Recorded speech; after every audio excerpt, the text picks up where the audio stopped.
Probably are waiting to get the Zoom call. We don't normally Zoom the meeting out. Most of it's going to be recorded. So be nice. Oh, no, go ahead. So you get some. Be respectable.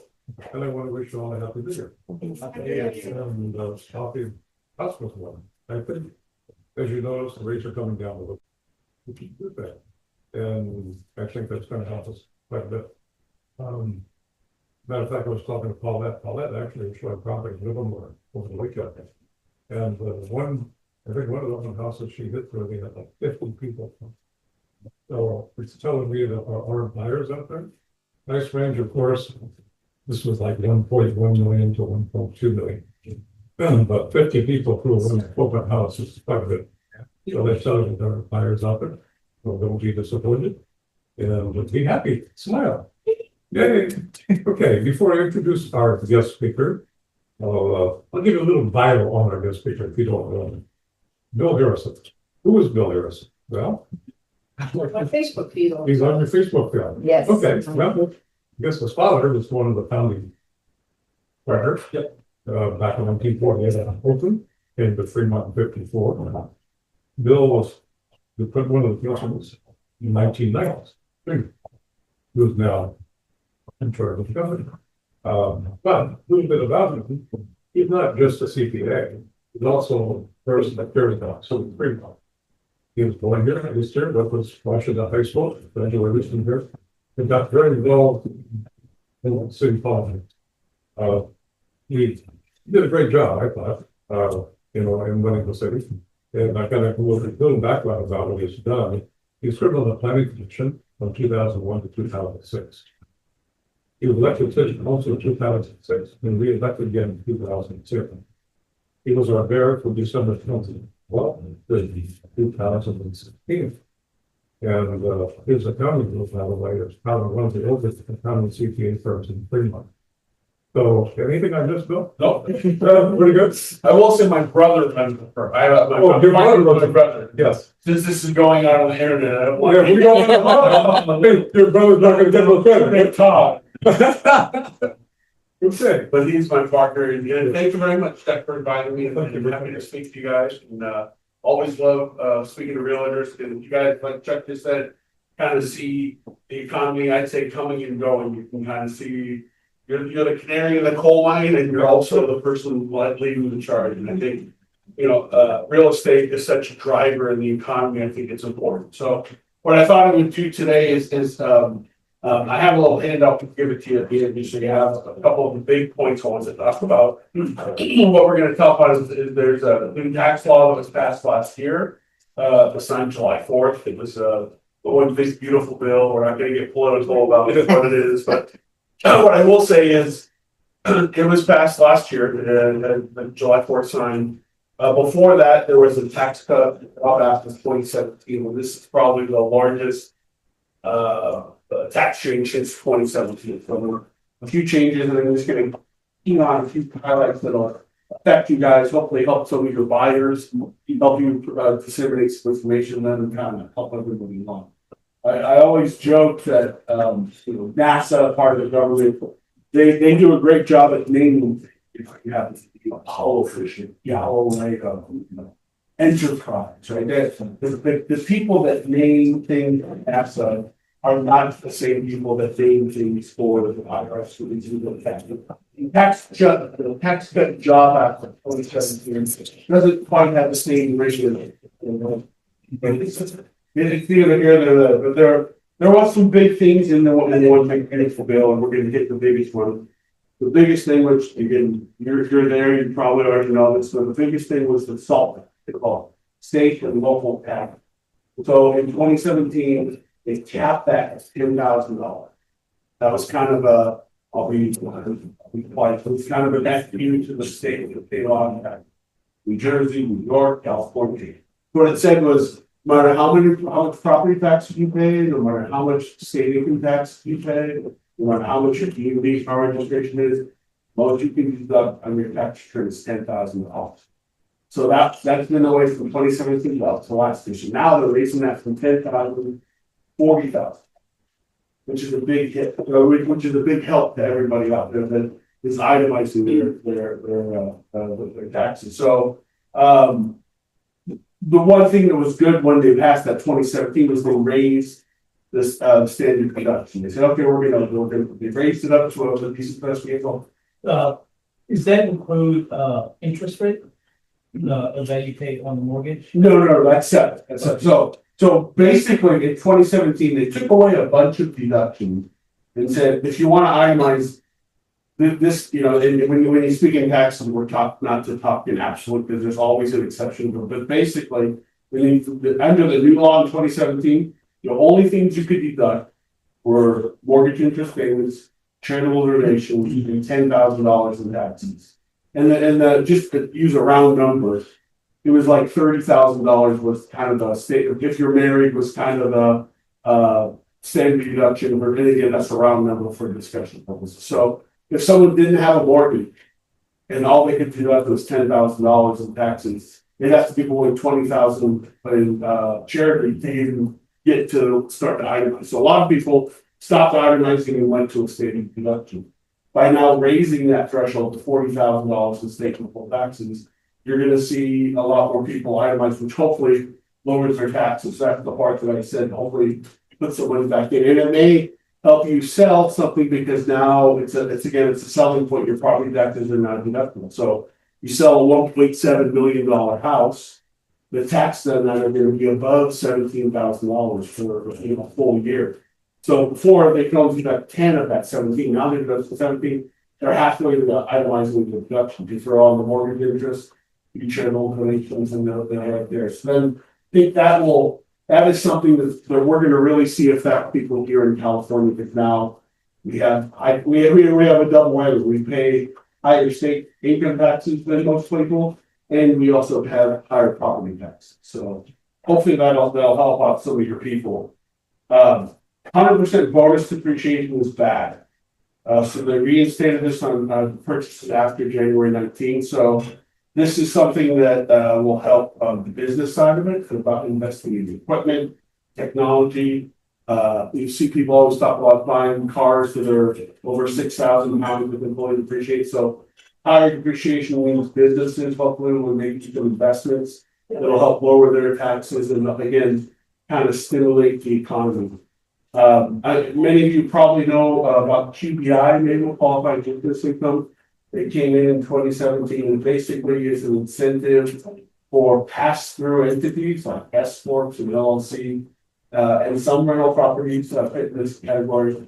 That their income basically they get about 20% of their income is tax-free. And so there's a way that again helps pass-through entities, S Corp, LLCs, rental properties. That was supposed to sunset. This new legislation makes that QBI permanent. So again, another advantage is we'll pass through entities and clients of yours that may be into investing in real estate. That'll really help them along the way. And then the other part of that was the again, not to get bored with the code, they call it Section 179 that allows people to expense purchases that fully depreciated right away. This would be either on your own businesses that you have. You buy a computer, buying a car that's more than 6,000 pounds, but buying some stuff that you would normally have to depreciate when you're taking the deduction over a certain time period, you can accelerate that depreciation up to the first year again, hopefully stimulating purchases, stimulating the economy. Here's one that'll help on the personal side, potentially, but again, this has a lot of caveats in there. Some of you probably remember back to the day you could write off your interest on your car payments and stuff like that. So you can now deduct up to $10,000 of interest on a car, but there's several buts. It has to be a new car, it has to be for personal use. There's a phase out of income coming up to there. And the big thing is it has the final assembly for a car that has to be in the United States. And they're tracking that by your VIN number. So you'll have your VIN number, kind of like when I was kind of you had the when you got an ED credit, you had to put in your VIN number and stuff like that to make sure you got the credit. This is a way to basically write up to $10,000 of It's gonna be in that itemized deduction area, again, there's all those caveats, it's got to, your income has to fit, it has to be personal use, so not your business card. Has to be civil in the US, but it's again, it's where hopefully. In consumer, hopefully people start spending some money on that. So the stand, and this is on the sheet that I'll pass out, so the standard deduction, this year is going to 31,500, 15,000 if you're single.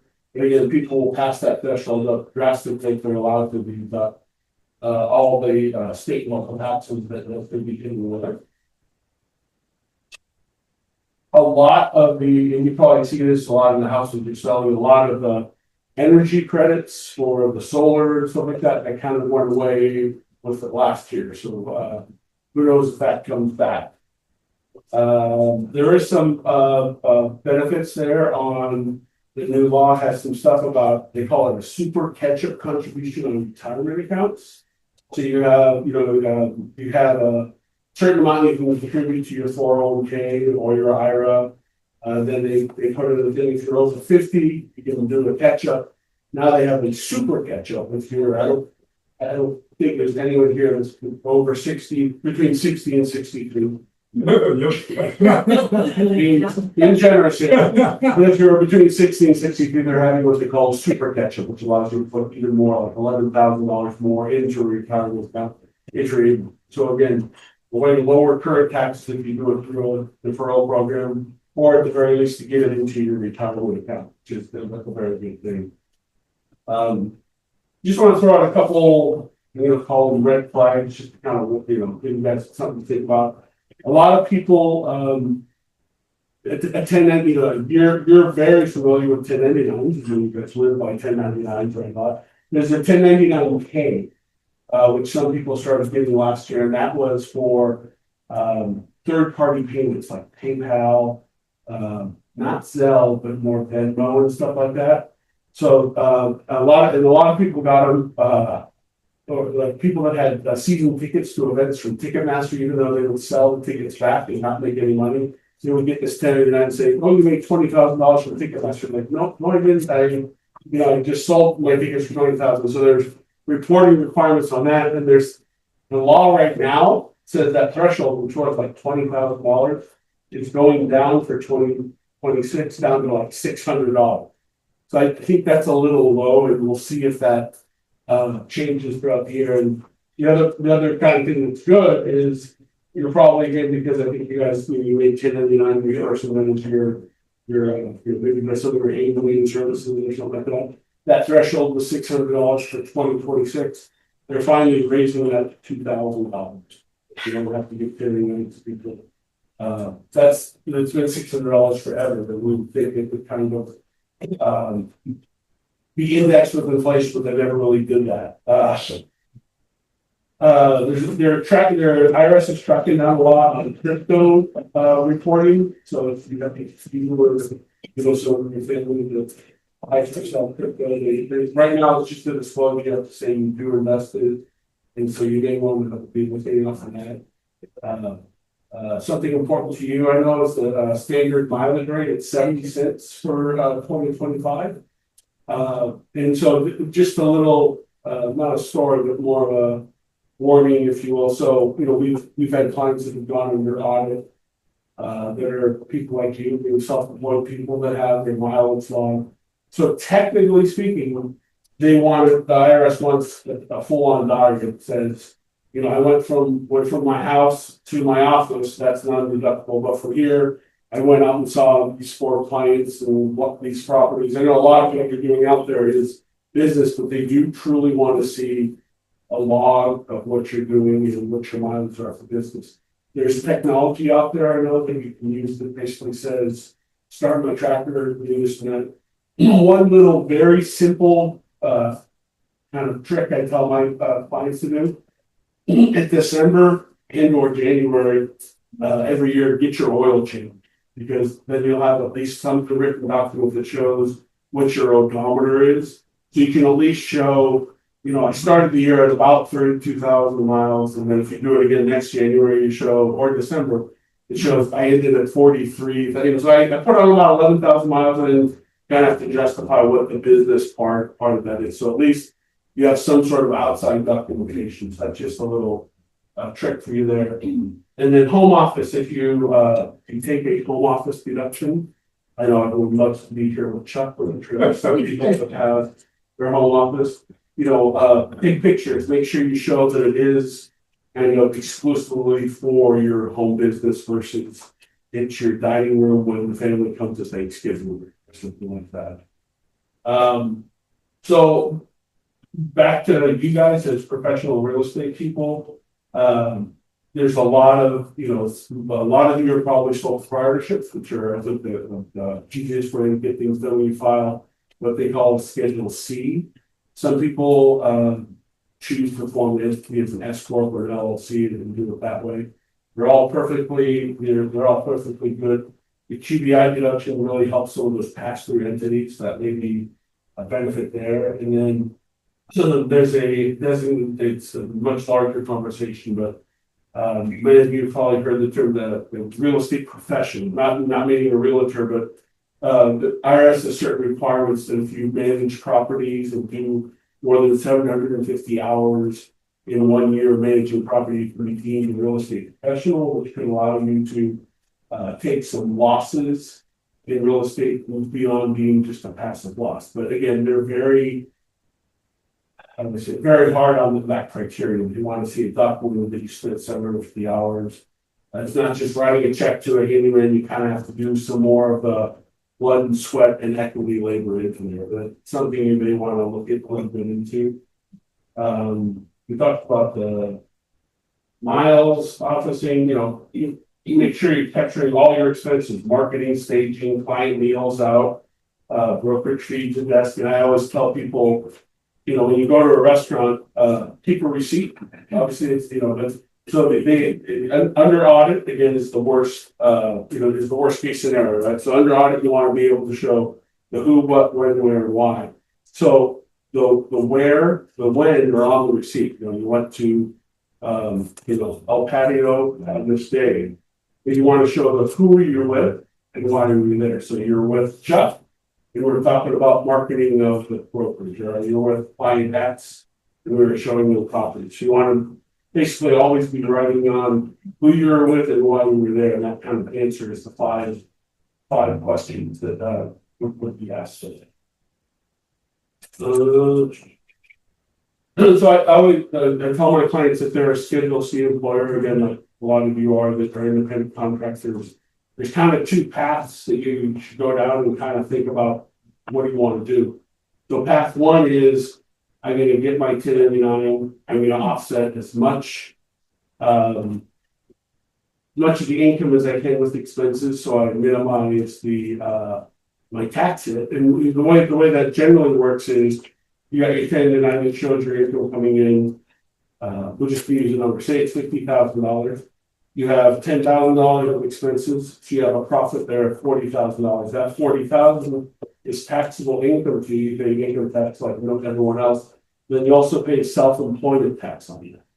Because any of you that remember when you worked, a previous job where you were a W-2 earner, you paid half your Social Security, and your employer paid half your Social Security.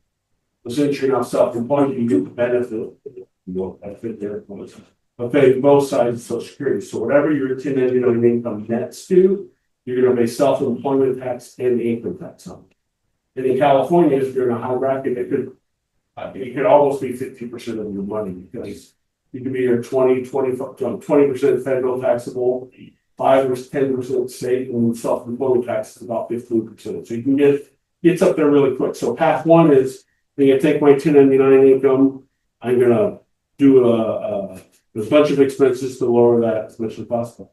Path two is I want to show a lot of income, whether some people need to show it for a bank.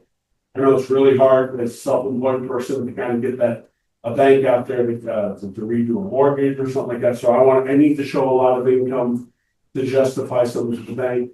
But the other path there is, as a self-employed person, you can really contribute a lot to your self-employment retirement account. It's up to $70,000 this year, or 25% of your income. So if you want to contribute a bunch to your retirement, kind of bite the bullet now, pay higher taxes on the money currently, but put a bunch away for retirement.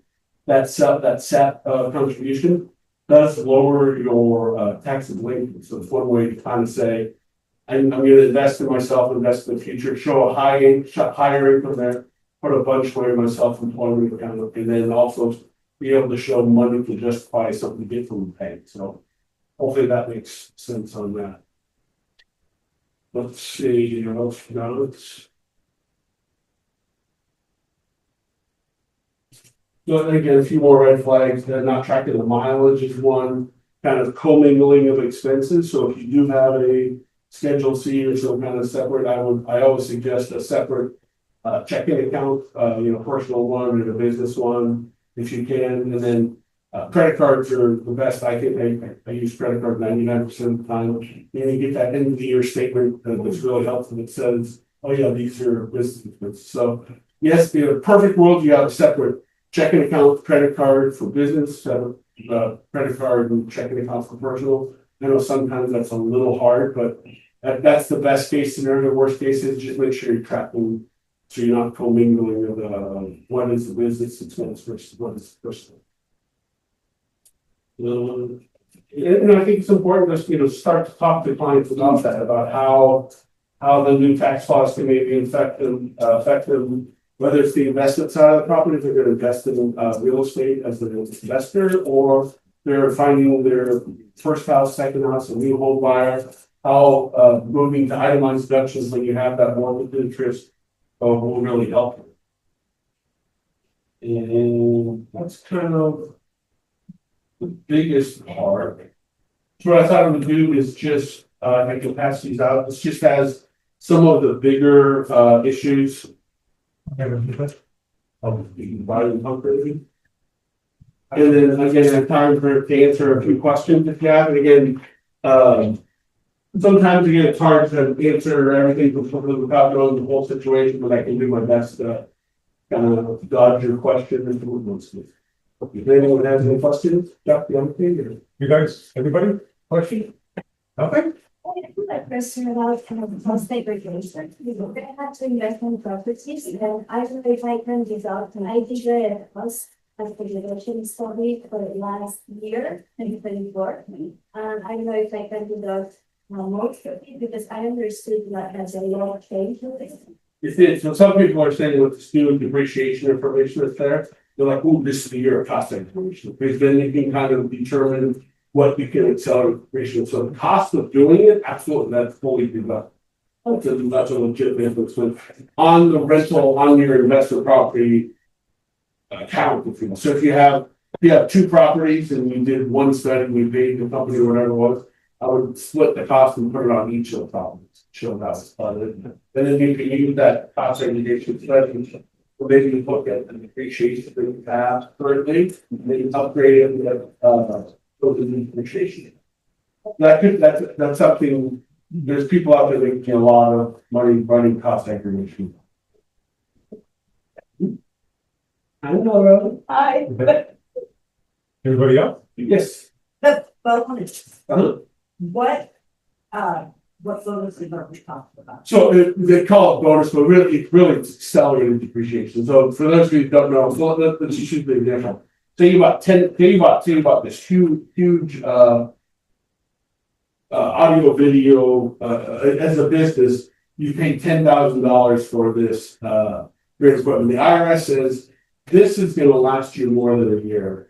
You need to take this over the next 5 years. So we'll give you a $2,000 deduction for the next 5 years. So you cashed out, you put cash outflow as $10,000. But on your tax return, you're only getting $2,000. What bonus depreciation says is we're going to let you get all that $10,000 in year one. So it becomes a deduction from year one, which basically consider it accelerated depreciation. So it affects businesses, but it affects it again, even you as a sole proprietor, if you bought a computer that you would normally have to expense, depreciate it over several years, you can write it off in year one. Thank you. You're welcome. They want you to go buy. I'm a W-2 employee, Oh. right? So they You took get, away, pardon me, you get screwed. I because- still, they took away my Schedule C back in 2017. Yep, So when people ask me why I have a penny about, yeah, I, you get, pardon me, you get screwed. But so in 27, so we had a lot of clients that you could file what they call the 2106, which is unreimbursed business expense, because there's a lot of people out there that have expenses for their job. They took all of it away. It's unfortunate, I think, because it disincentivizes people from maybe going out and spending money. But you're absolutely right. so that's not coming back anytime. I don't. Didn't see it in the big. It wasn't that beautiful of a bill, was No. it? Yes, any other one? Yes. You did share a lot of information, and it's so difficult to remember. Yes. So, was wondering if you're gonna be sharing any other material, or should we count on the video, which is getting. Probably the video, I mean, the video is probably the best. I Okay, mean, so I guess. there's some other great websites out there, but I didn't want to overwhelm you, but I'm not a PowerPoint, PowerPoint guy, but I mean, I thought, these are the biggest takeaways. Yeah, excellent information, Yeah. thank you. So also tell us, because you guys took me through an audit way back. Okay. There's an upfront fee that we can pay when you do our taxes that you'll represent us. We sometimes, that's a thing that our firm provides, sometimes they call it the auto protection plan. And it's basically insurance, if you will. We basically, if we get enough clients of ours who pull it, we'll cover the audit. We don't cover if you end up owing money on the tax, but we cover our time doing it, and audits can be very expensive. When did you go through your store? Like 96, Okay, maybe? yeah, It was ugly. yeah, it's not. Like that. My very, very, very, very first audit, my brother took with me just to give me experience up right out of college. We sat down, we opened up our briefcase, and the agent across the table said, "Your client failed to report $4.37 of interest." I leave that in this is the starting point, right? I mean, so it's all about kind of working with them. So what sometimes I suggest them do is, you may have a valid deduction that you have and want to take. Sometimes, hey, let's put that to the side and not use it right now. And then if you go under audit, they can say, okay, we'll get this law, this, we'll say, okay, but oh, by the way, here's something else we want to get. So you kind of have something in the back pocket. It's not a fun process. And again, I don't want to put the threat into you, it's probably less than 5% of stuff gets audited. Some of it's a simple inquiry. I know you're supposed to not run, somewhere you feel like a surgeon going through you. Bill, following up on what you just said, is there a red flag that you would say you'd recommend to taxpayers that we should watch out for and just say, you know what, if anything, this is really what we should be?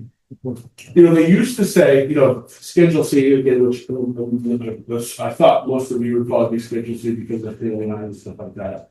They used to say the higher your Schedule C goes, the larger red flag is. Anything over 100,000, they say gets looked at a little more than a small one. That's one. They used to say the whole office was a red flag. But we always say have that information. Be realistic about it. So the code says business expenses need to be two things: ordinary and necessary. So is it ordinary for you to go out to lunch with a client? Yes. Is it necessary that it be steak and lobster and 5 glasses of wine? Well, maybe. That's stale. So you want to be realistic. What becomes ordinary and necessary? Along with that, I would say being consistent year to year. Absolutely. In what you write off. Absolutely. Because they look at it that way Yep. when you go in. They used to have what they called the dips. It basically says it pulls us all into number. You are in California, your income is between 150 and 275.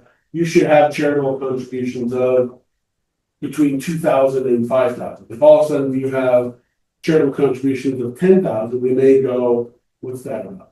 And you can have a valid reason. We donated a car, we donate, I mean, so, but yeah, you're right, they do look year to year and they're one of the, as a CPA, you know, we have, you know, several staff members.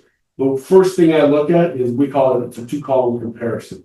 So I can get at a glance, I can say, this guy had $100,000 in wages this year, you have nothing entered this year. Did we miss a W-2? Is there something? Oh, he lost the job. Yeah, I get it. But right, you want to be consistent. And be able to back up if you're not consistent, be able to back it up with why.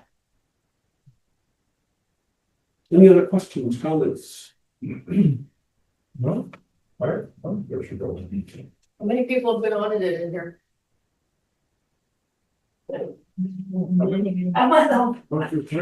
That's more than I expected to see. Thank you very much. Or. Thank you for your So- service. That's fun. After 95 or 96, I remember I even called into the KCBL and talking about Alan, whatever that. You're short? Yeah, not, yeah, but whoever does the tax law Okay. around here. Okay. And he said you ultimately, because we kept going back and had a fourth offer to compromise. And he said ultimately you are going to end up in front of a judge and judges pay taxes and they will find it in your favor. So just keep pushing. And that it went from like 150,000 down to writing a check for 15,000 after.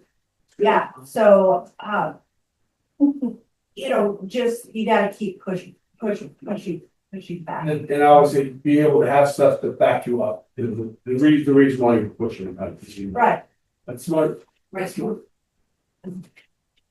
We'll bring you on as a consultant. Well, you know, it's listening to it, how you look at tax returns and as a lender, we're looking at the same thing. Is it consistent? Right. How could it drop this year? Oh, because you want to qualify. Yeah, no, and again, that's your exact, and that goes back to that other point of, you don't want to set those two paths I told you about, the path that says, you know, I don't want to pay taxes or, you know, lower my income as much as possible, or that one path that says, I need to show income because I'm planning on buying a property. You should be making that decision right now for next year. It's one of those things you want to set to, you know, you want to set a couple of years up of income to show that you can do this. Because if you went to a lender and said, oh, no, I made $1 million last year, they go, yeah, 2 years before you, every year before you were negative. But that's true. So if you can show with your license that you've been in business for 5 years or more, you only need one year tax return. So. And I know things have drastically changed in your world too, right? As far as. And still moving. Yeah. I don't know, you know, it ebbs and flows, like there's some things we don't care about credit score anymore. So if you can get approved with a good credit score, like our clients who have a lot of equity and no credit score, we got approved. So they're easy enough on something. There's some people, credit score is kind of a made up thing by some people think it's, you know, made up score anyway. So it's funny, I have 2 of my banks credit cards. I have Costco, Visa, whatever, and I have my Chase card I use all the time. They both have apps that show you your credit score. Same person, same information. I have about I have 50-point difference between what one company said. Yeah. Yeah. Okay, anybody else? Something good? No? Okay. It's Bill? Well, thank you very much. Thank Go sell some houses. Let's go sell. I'll make some more. We're not done. I'll make some more. Okay, now we have, Claudia, What? did you have something that you want to bring up? She's on the thanks. Oh, report. I need a report. Update. Oh, that update. You want to go up? Well, yes, thank you. Bill, thank you so very You're much. very welcome. Very nice to see all of you. Thank you. And don't forget, if you need any help, he is available. very important. Now that I don't file a Schedule C, I don't need it out anymore. I literally can make it. Oh, good. Yeah, TurboTax of me on April 13th. But, yeah, Harrison were always part of when we. Thank you. Yeah. Yeah, they've been around for a few years. A little bit. Mhm. I think they Thank you, everyone. Good luck. Thank you. Have a great year. Thank you. Appreciate it. I love that. You talked about this small for days. State market taxes. Because that is such a waste of fires to switch off of. We're paying the $2,500 in rent. What are we gonna do with the $3,500 house payment? And people this weekend are paying $2,900 in rent. Our payment. That's $4,500. Yes. And we walked through what their deductions are going to, how they can write off their interest, how they can write off. Of their property taxes now. And when I did the math, their $4,500 house payment really ended up being like a $3,800 rent. And they felt really good about budgeting for a $3,800 rent in their mind. So that's really good information to share with, especially your first home buyer. People was already know that that's taken off out of taxes. Rates.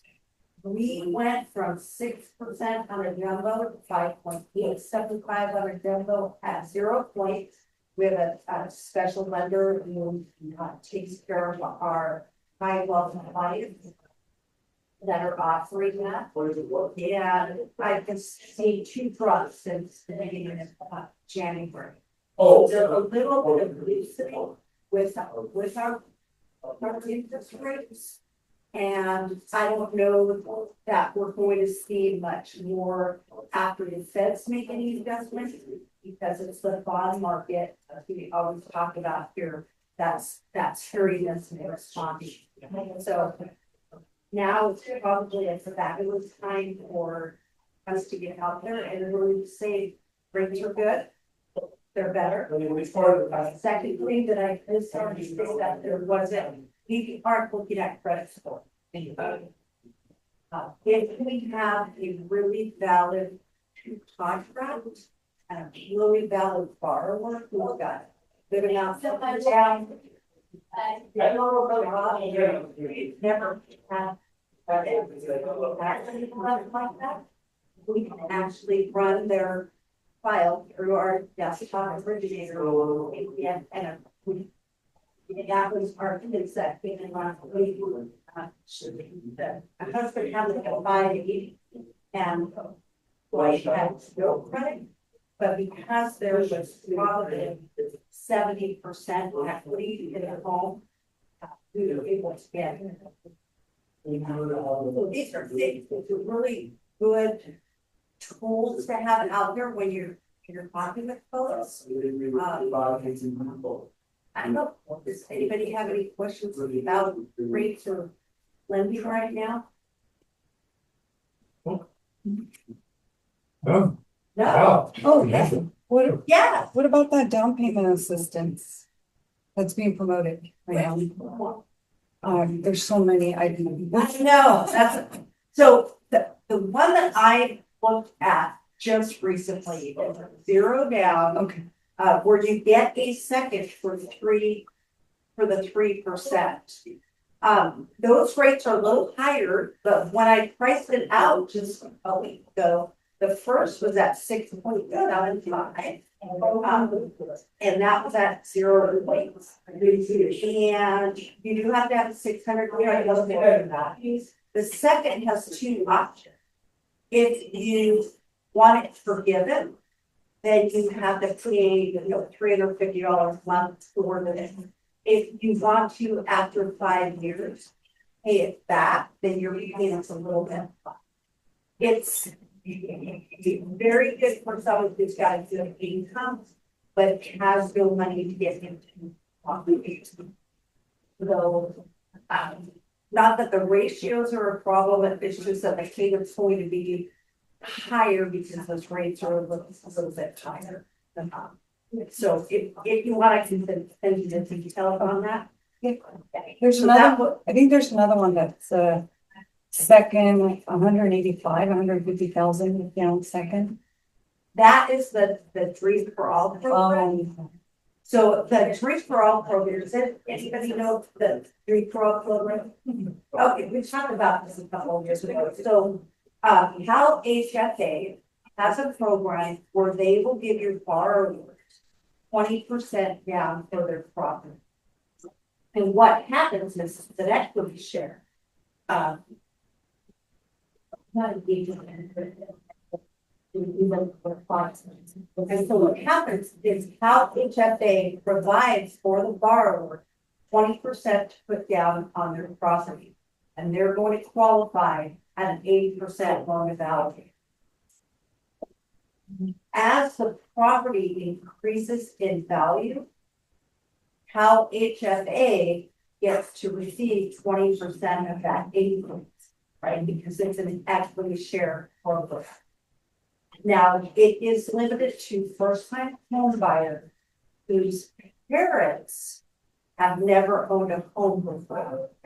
If they're married, if we have a married couple, and I remember Liliana pointing this out to me, that if the couple is married and one of those folks' parents never owned a home, they're eligible. But for me, growing up, my parents owned a home. So as a first-time home buyer, that program would be off the table for me. We just have to be careful about that. We ask, we know, we've got to be honest. They'd never ever be able to figure out that my parents owned a house so long ago. But that is one of the requirements. So, Is any income limit? extra. Income limit. I mean, it's not, it's like $300,000. Oh, so it was, Something crazy like that. it was Yeah. less before. What? It was less before. It was. A couple of years ago was less. Yeah, it's like 360 now. Now, one of the caveats on this is that it is a lottery system. So what will happen is I apply for it and Cal HFA puts me into the hopper with everybody else in California who wants this program. And they'll pull the names. They haven't released it yet. They're supposed to do it in April again. And they'll pull the names, and those folks will have up to 3 months to look for a home. If they haven't found one, they can go back in and talk at LHFA and say, hey, we've written 6 offers, no one's taken them, we're buying in an area that's super hot right now. That's probably not the big situation into this price. So that's the key, is they have to get picked by the lottery. Okay. Yeah. Is there a limit on that 20% recoup that they do? Is it based on the original purchase price, and then once they get 20% back, it goes away, or does it continue on after? No, so what will happen, that's a great question, is that equity share is going to run on for as long as that borrower or buyer holds on to that first mortgage. So you have to refinance, So and you're allowed to do it after they recoup 20%, or anytime you you can want. do it 6 months in, because all of a sudden, you got your bonus, or, you got your doctorate, you're making more money. So you can refinance it and pay them back. And at that time, you'll look at what the 20% recoup is. You have to pay, the second is for the original 20% down. You have to pay that back, plus whatever the house is increased in value. And there is a limit on it. Yeah, I want to know what that is. I think it's $160,000. I can send that out to you. So basically, you want to refinance that as soon as you possibly can.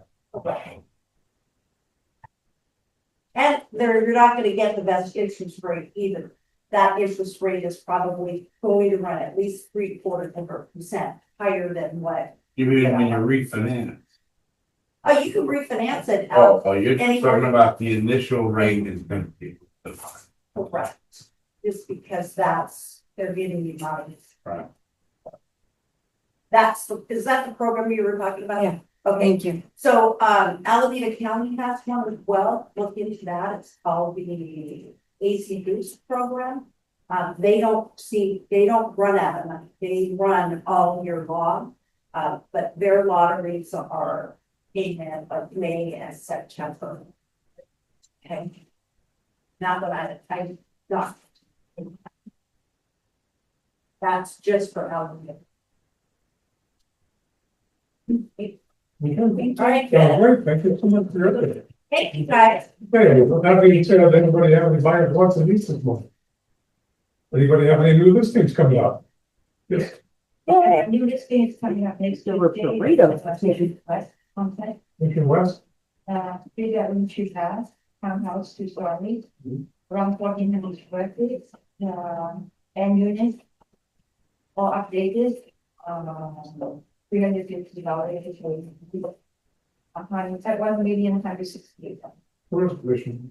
What's this one? First quarter has no part. Oh, okay. Yeah, 1,168,000, so very good price. Very good one. Going for the mention. And Very nice. Anybody else? Yes, ma'am. Just a reminder, I do have my palace with home. It's a huge house, 3,500 square feet, it's vacant, nice yard. Well, a lot of itself is pretty nice. So just remember it, if your clients that want to go out to the palace area. It's right on the tip of Tracy. This is Tracy more on the Interstate 5 side. So not Tracy as in the 205, but Tracy is pretty big. So, but it's right as you leave, come out of Tracy and you get right into the first exit there and get right into Patterson. So it's 624. Asking price, so just remember. What is the rent on that area? I'm sorry? Rent, Harrison? what is the rent on that area? You have an idea? I don't remember when they had it rented before, it was a rental. But I off the top of it. I have a investor living in that area and I know they are, for this big of a property, they are getting about close to 4. 4,000. 4%? what's your address? 4,000 in Patterson? Yeah, in Patterson. They live. They have 300 square feet. And I sold them. I just wanted to also remind folks of the new form that came out from CAR for RAD. Referral addendum. You know, we always had a referral form, but now your client, I believe, has to sign that form. You have to disclose every little tidbit that you receive. It's not just saying to a client, hey, I have an agent, you wanna, I have an agent there I can connect you with. Doesn't happen like that anymore. So you have to disclose. We're taking the horse before the cart before it hits the road, that way.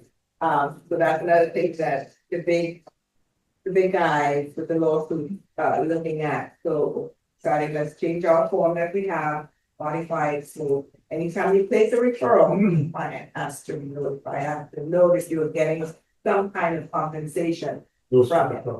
No, that's CAR California only.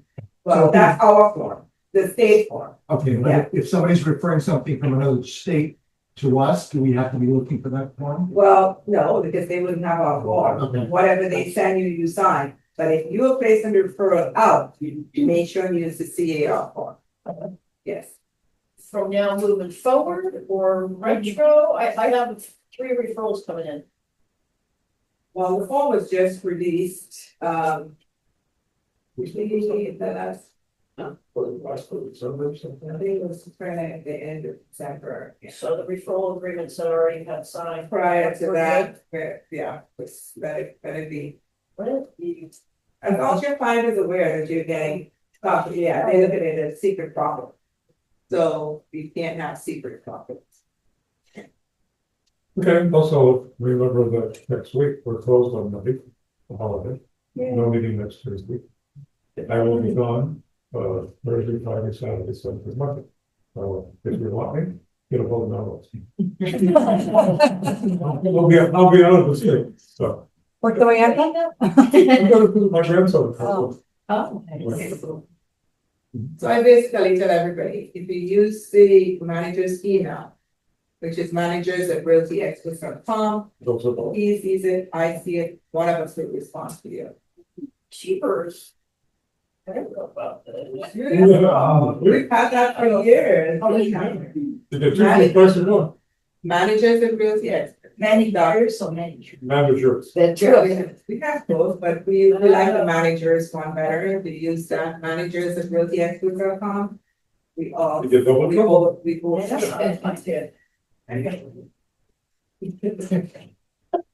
Yeah, you get. And we may get two replies to your email too. One maybe soft. The other one may be blunt to the point. Well, it depends on my mood. With that being said, marketing meeting. Yeah, what's going on with the marketing? Oh, there's a few things going on right now in the marketing meeting. We're going through some changes. We have the base Zoom meeting tomorrow at 4. I met with them in Pleasanton last week to decide if we're gonna go forward or get detached from base. Well, you are going to be detached from base. That's what I heard. Yeah, got some ideas we're gonna go over with them tomorrow. There's a strong possibility that they may be having a meeting here. Probably 80% chance, not for sure, on Thursdays. And I encourage everybody to come to these marketing meetings. I've heard a lot of positive and negative things for the years I've been here. But the reasons I go is basically to have a listing, promote your listing, get to know other agents. I write an offer, the agent knows who I am. But I think the biggest reason is if you have a buyer, why not write the offer on a Thursday before it gets hot on weekend? And you can attend the marketing meeting. If you have a listing, you want as many people to come to your listing. You want to go on brokerage tour. So it's really a 1 hour a week that you could dedicate to your business. Frank knows more about what's going on. Well, before I was just piggyback on one thing you just said, going on brokerage store, especially for more or less the newer ones, even the seasoned ones, you get to learn inventory. You know what's out there in the marketplace. So if you spoke to somebody in the supermarket, like he does all the time, but you may be able to tell them, hey, I know, I just saw this house last week that may fit your needs, you know? The attendance is bad. They need more agents. The way to get more agents is to get more listings to go. Like it was old patio activity this way. Listings bring agents, agents bring title, and lenders do as well. That brings up the attendance. Did you say that we're gonna have marketing meetings here? Possibly. We Very have strong offered the facility. We have offered, really, Yeah, we are soft. That would be amazing, but I will come. That's a plus. That's how we give you guys a perspective of what is discussed at the last meeting that Jim talking about, from the base perspective. Toward the end of last year, mid-year, they said, you know what? We're spending a lot of money and a lot of staff time to support not just Tri City, but Livermore, Pleasanton, Castro Valley, all of the market groups. So there was an evaluation done of how much time was being spent and how much money was being spent. And they realized, you know what, we can't sustain this anymore. Bay East cannot go forward supporting machines as they deal with financially and staff wise. So the board made a decision to go ahead and say, as of January 30th of this year, 2026, Bay East is no longer going to be part of any of the meeting. Doesn't mean that the marketing groups can't go forward, as Jim's saying. They can, they just won't have Bay East to work with them going forward. So with that, there were choices that are being offered to all the marketing groups right now, and that's a meeting Jim's just talking about since he's on board with me. You either continue as a marketing group, but you don't do it with Bay East. You have to find your own place to have your meetings, your financials. If you stay in the same place, You gotta figure out how you're gonna get the money from sponsors, whatever. You, totally disband, you just say, forget it, well, we're just gonna not do marketing groups anymore, which I don't think anybody wants. Everybody wants something, like Jim said, there's an advantage to doing it. Or some groups are even talking about joining. Right now, there's a possibility that the Pleasanton and the Livermore groups will join and become one big group, but they do it on their own. So with that, there's gonna have to be a decision made, basically, it's actually gonna be like March 31st. How each group wants to do this going forward. We're hoping Tri-City will come together, and as Jim saying, there's gonna have to be consensus. We see value and why we should continue to keep doing marketing groups and marketing meetings. It's just gonna be how that stuff is not gonna be. It's still gonna hopefully happen. It just won't happen. That's the model. No, I'll give you my 2 cents. My 2 cents is, number one, the marketing group was always managed by itself. All of them. They always made money on their own. They never counted on the aids. As much as I'm for the aids, I was very disappointed with them because they should have got themselves involved to begin with. By getting involved, they created the problem. What were they doing? They were now taking control. They wanted to take control over all the marketing. For various reasons, which I understand. Lawsuits, et cetera, et cetera. Yeah, and instead of taking it to where, okay, you guys, what it should have been done is, they should have backed off of it and said, each one of you marketing groups should have got your own insurance. And followed the rules. Then let them be responsible, not the entire organization. Because it's not fair that the members, we have what, almost 6,000 now, could be paying for something that we shouldn't be paying for. We should be using that money for other purposes, which was a good decision on the board of directors. And so for me, all these years, I mean, my God, for probably 30, 40 years, he's always been upon our help. But once they took over, things changed. And it's a business, it's like anything else. You wanna keep the group together, you gotta figure out how to do it on your own. Well, obviously, you're not getting it. You start paying rent at these places that they go to, eats up quite a bit of money. And now they're serving breakfast, and they're only charging you $5. Well, they're not making any money that way, so they use this funding that money. We, as a company, had one meeting here already for them because they couldn't get the location that they wanted at one time. So we offered, from the generosity of ourselves, that you can have a meeting here. We do not solicit agents. We're not allowed to solicit agents. And if you want it here, you can have it here for free. The only thing Jim just mentioned, well, there's a controversy of whether we should charge. Absolutely, you have to charge. You can't be doing this. Just because we're offering it for free, we're not asking for any money, but we want the organization to succeed. And the only way it can succeed is it needs money, and it needs money to come. So this is where we're headed. So hopefully this board gets it in their head that they can put it together and get to the membership, because we need agents. It's very important. I'm sorry? Does anyone have to vote? No, for it? No. It's okay. Here, it's a great opportunity for us. You can voice your opinion to the board, absolutely. And he's one of the board members. Yeah, Yes, so we have a lovely room yes. that we're in. I mean, this is great. Seems like it could accommodate those that show up to the marketing meeting just fine. I've been to a couple of them.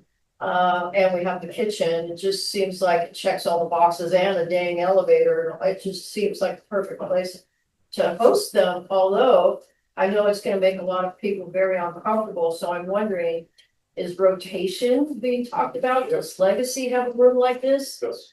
You're absolutely right. We are talking about. See, It's There is talking about only right now one- with the Trump.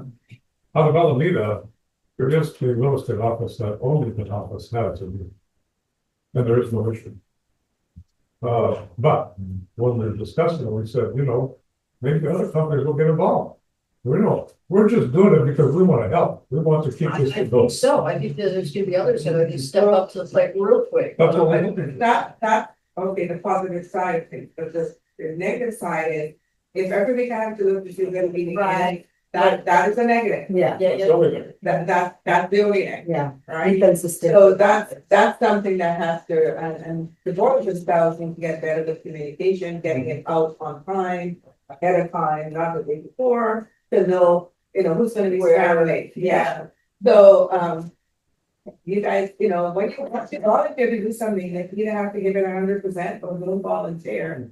As a, not talking about, talking about. as a board. Yeah, but As a you board. Or, you can bring us service. Sure. Yeah. Definitely let you know. Well. They gotta go to market. No, I got to tell you, if you haven't here, we'll have to pay. That's why I'm showing it. I'm looking into that other way, and I'm just like, Yeah. I don't, I'm like, Go ahead. Do you think that is keep that if something shows like? No, I don't think they do. Accommodate, Legacy doesn't, no. The facility, but they don't. Go ahead, Bill. I actually brought that up to them already, other, not using paying for venues to make other companies wanna come get us. Like you said, be consistent and come and say. So it was brought out there and they're kind of up in the air, but we'll know more by tomorrow. And also Frank has a meeting set up, so when they're gonna. We have a meeting for the board next week where we're gonna take all the feedback from all the different marketing groups and kind of get. So we'll have a better idea of what's happening. And even if they're rotated, I mean, I would want like every week I'm doing something different. I'd rather see Once a month or consistency. so. If it's the first 2 weeks of the month, we in one place, the last 2 weeks, I mean, it has, so people know exactly where they need to be. So when they charge you, like we're here, what are those fees go to? It goes towards the food, The $5 of it. Is there an insurance policy? also they have to give insurance, they have to pay for that. We need to get insurance. They're not a money making organization, they're not designed to be. Do you Yeah. know where? That's where the money would go. you're still gonna look for sponsors and all that too, there's not gonna be enough. Yeah, I'm not sponsoring this year right now. At all, because the money doesn't go to them, money goes to them, they, So I would have sponsored. Ooh, the underlayers. These meetings are basically for us to network with each other more. And then get speakers in here and, so, like Chuck said, we really don't need babies. Network on the dang treadmill. Seriously, I was talking to, Making the marketing meeting more casual, do you think will work or attract more people? Rather than more formal, just have maybe a food truck outside, people are in the parking lot. it's more money. that's too, That's more money, expensive. I think, part of it is getting agents, it's like here, right now, look at how many agents I have here today. That's not very good, consider how many agents we have, for something that's really important to know, right? So, but Melrose and I are trying to focus on getting better speakers here for you guys, so that it's worth your while to be here. And this is one of the things that, well, sometimes we don't, sometimes. One in a million. It's a few, but it's gotta be something that you guys really need and want. And that's part of the problem also. I feel more motivational stuff happening is going to be people who are we just go down very fast because there's just so many great things. Somebody was just gonna keep on lifting up or something more motivational. You want a motivation speaker that's not out to make money for themselves. You want somebody that's willing to kind of really be involved and help. But most of them want the money. So by the time they get through, they want you to buy some. And that's what I don't want. Because that puts you on the spot. Just to add, Bay East is still gonna make available like Dave Stark and Yeah, some of the guys, something like that. they will still be able to speak Okay, to us, not only here at Realty Experts, but also through. Melrose made a good point at our last meeting is before they used to have, the affiliates bring breakfast. Okay, I have another idea too, is they have sponsorship. So why not have a less expensive sponsorship for a breakfast sponsor? There's a lot of There's a lot of different things you can do. there's a lot of. Yeah, the only problem is title companies can't. It's illegal because the insurance commission will stop that, but they have affiliates. Because they own what? Own warranty plan. JCP companies. Yeah. So they can use They that, still do that. they get off as well. So that's another avenue for us to try to get them some. That noise talking. Sorry, it's my stomach. Oh, So, we'll end up going forward. you know, a lot of times we get to draw names, we win prizes, good, like, woo! Why not draw a name and now you got breakfast next week? Oh, that's like, that's. Is that like that Rotary? I don't know. I'm just saying. And Lisa, a lot of affiliates bring a gift that they raffle off at the end of the meeting. Yeah, one or two, but it Oh, that about like, No, oh, this maybe thing- when we were back in the day, they were like. And gifts there. But then the real estate companies also provide. Yeah, they love that, I mean, there was, I thought about that, I mean, if, there used to be 200 people out there. that know it. And there wasn't the type of communication that we have now, it goes so fast. For the same reason we don't have agents in the office anymore. Right. And that's a bad thing, by the way, because in case you don't do it. You'll figure that out as you go along, because best thing you can do, be here, be with your peers, talk to each other, help each other out. Being at home isn't gonna do it. Oh, can I add to that, please? Sure. Okay, so I just, observation, I've been working from home a lot lately, I've got this needy dog that just would not let me get off the sofa. Anyway, I've been dreading when the phone rings and I get a text message or something, I'm like, oh, I just don't feel like working, but coming here, I think, yes, yes, you know, it's, coming here, I need to get back, my plant's dying. It's hard to work. It's actually a proven fact in real estate that this is exactly what's happening with real estate. What Sure, was it just go ahead. said? So I was a broker.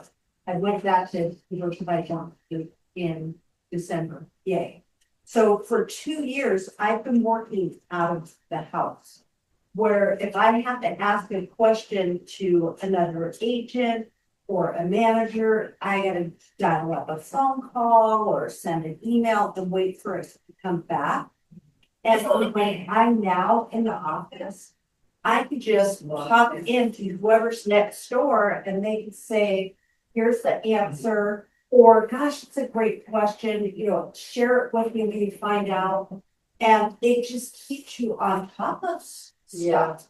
And when you're at home, I mean, yeah, my dog's like, Ron wants to get lady, right? Can you I don't know, kid, she's so cute. She doesn't cover, she has hair, she doesn't have fleas. She's so cute. Yeah, she. Okay, what's so on, yeah. Okay, besides the dogs, no, actually, you know, it's amazing because you guys don't even know how much you really know. Each person knows something that the other person doesn't. I've been doing this for There's a 49 lot years. of years in this. 49 years of me doing A it. lot of You'd be experience. surprised how many things I learned from writing a agent on a daily basis. And vice versa. You guys don't know what you know, because when you're together and you start talking, you'd be surprised how you help one another in many different ways. But if you're not here, you can't do it. So, and well, that's just my observation, and that's been a proven fact. I've been reading a lot about real estate agents and what our society has become, and it's not a good thing. And so, So we can always raise our hand to say who's gonna be coming more to the office this year. yeah. You know, I mean, Melville's and I are here almost every single day, except for the weekends. We're here almost every single day. And it's not just real estate. A lot of other companies are bringing employees back into the office. Because of the same reason, you know, you learn so much. Yep. So much from each other that it actually, it's the company. And I mean, it's just unfortunate that, you know, this pandemic hit and everybody got used to I've seen people mill around in the halls, I like to see that. Yeah. No, I could, you know, yes, so do I. It's so quiet, it's pathetic. Right, we don't have a radio anymore. Remember that? We used to have a radio The music, coming over. Yes. you know, Yeah. that's just sometimes what happens with it. Listen, you know. Yeah, you should turn it on. Keeps it motion. But listening to each other is better music. I'd rather hear the voices. Okay, anybody else have anything for the good of the cause? Yeah. I got a condo in contract in 10 days, woo-hoo! All right. Nice. Okay. You did say something about compensation and I'll cut you off. Referral. Oh, referrals are I referral. thought you were getting something else. No? You will see for profit. Yeah.